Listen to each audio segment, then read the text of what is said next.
Okay, here we go. It's day 11, and it's Genesis 35 through 38, 4 chapters. Genesis 35 through 48. So pause this video, go have a read for yourself, and come on back.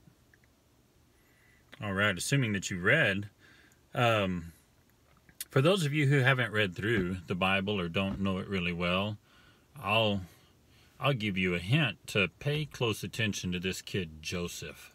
He ends up being a really key character and a really remarkable man and an instrument of God, that's used in a great way. And the greatest way that he was used is as an illustration for Christ, that Joseph is a type of Christ. And you'll probably keep on hearing me use that word type, and that's a theological term. It's typology is a theological study, and that's when God uses situations or people or things or ideas or happenings to illustrate, to be typical of a future event or another event, like the flood.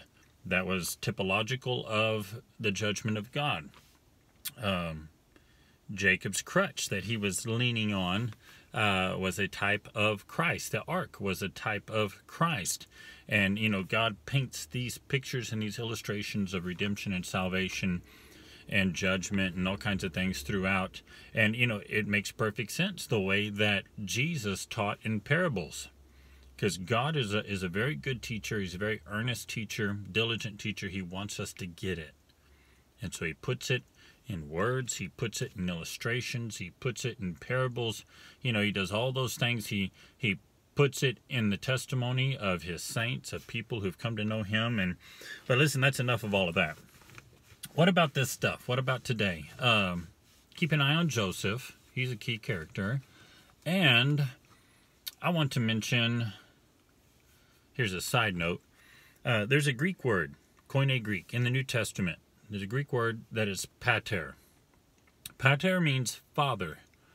And they made good use of that word, and we can see the etymology of it as it came through the love languages, as it even came into English. In Spanish, it's still the same.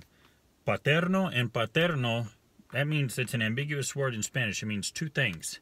It means pattern and it means paternal. Guess what? Those things mean the same thing.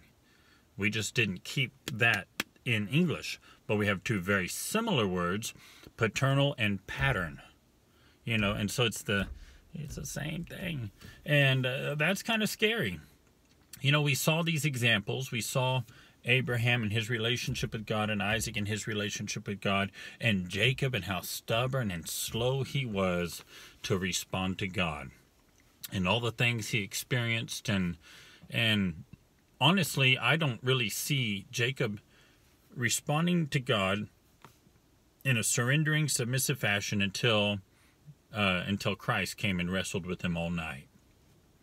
And we see a confession there from Jacob, and that's my question to y'all. He said, he asked Jacob, what is your name?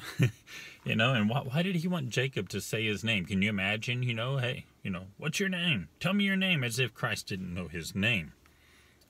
But there's a good question. Why did he want Jacob to confess his name? And so, if you don't know, you might go digging and find that out. But anyway, that's when Jacob really surrendered to Christ. And that's when, Christ renames him and gives him a new name. And I really feel like that's when we start to see a different walk from Jacob and a different response and attitude and behavior from Jacob.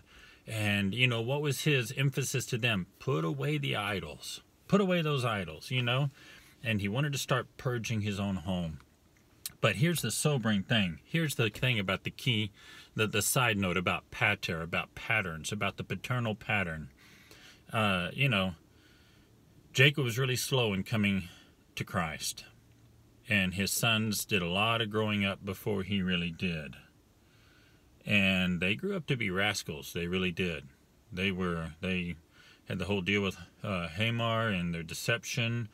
Those guys and how they convinced them to be circumcised, and they went in there where they were all sore and just slaughtered them all. And you see the progression in it. Listen, here's the fearful things.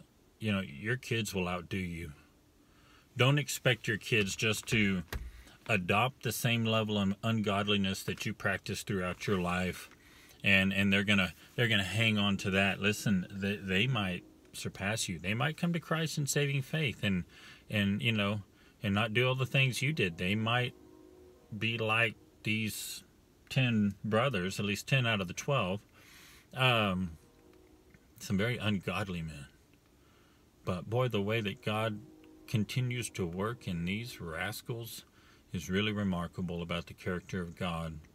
And we'll see that God does really prick their hearts in the future. And he even did, I think, with Judah here. So look what Judah had to deal with, and the mess that he had created for himself. And Judah had this level of living in conviction and morality, and it wasn't godly, but it wasn't utter wickedness. It was just kind of in the middle, just kind of lukewarm. He was probably like a typical good American. And we looked at his 3 sons. Onan, and Shelah. You can call the dude Sheila, but I'm not going to do that. Shelah, I'm going to say. But, and Onan and their wickedness, and, so much that God killed them. And then Judah being stuck in this situation, between a rock and a hard place, and having to live out the life he had raised with the kids that he had raised, and I think they were probably real bitterness to him, and his unwillingness to give Shelah to Tamar, and the way that she deceived him, and his own foolishness. Listen, he had not been the kind of man who would go into a prostitute and do that, to himself and to another lady. He wouldn't have even fell into that garbage either. But he did, and look at the result. I love the way it worked out. How in his hypocritical indignance, when he found out she was pregnant, he said, she's gonna burn, like she needs to pay this wicked, blah, blah, blah. And then what'd she do? She sent the items, and she said, well, just let it be known that I'm pregnant by the man who these things belong to. And I really believe the response we got from him, was the first, we see how God pricked his heart, and how God gave him some conviction. And what did he say? Boy, he did 180 degrees, didn't he? He said, well, surely she's more righteous than I am. And what a beautiful thing to see a man or a woman or anybody come to the point where they can see themselves as they are. Because, just before that, he couldn't see his wickedness and his ungodliness. In fact, he was, on this judgment rampage about how she needs to burn.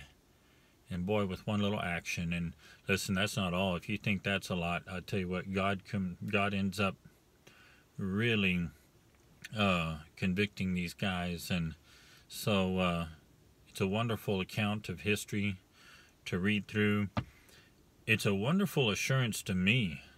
Listen, if you're hesitant to share Christ with people, or if you're not even sure that, God would be interested in you, look at the people that he worked through and the things that he did. And God's not looking for perfect people. He's looking for people who will give him credit and believe him and put their faith in him. None of these people were exceptional. And I know we want to judge them hard, but listen, they're great examples for us because that's the way we are. So I think it makes it all the more beautiful because it reminds me that I'm just God's type, I'm just the right kind of guy for him. So, well, there we go. So my question to you, why did God want Jacob to confess his name? What is your name? And so there's some food for the day, a little bit of thought, the longest video yet, but I don't know. We'll see you tomorrow for day 12. Yeah.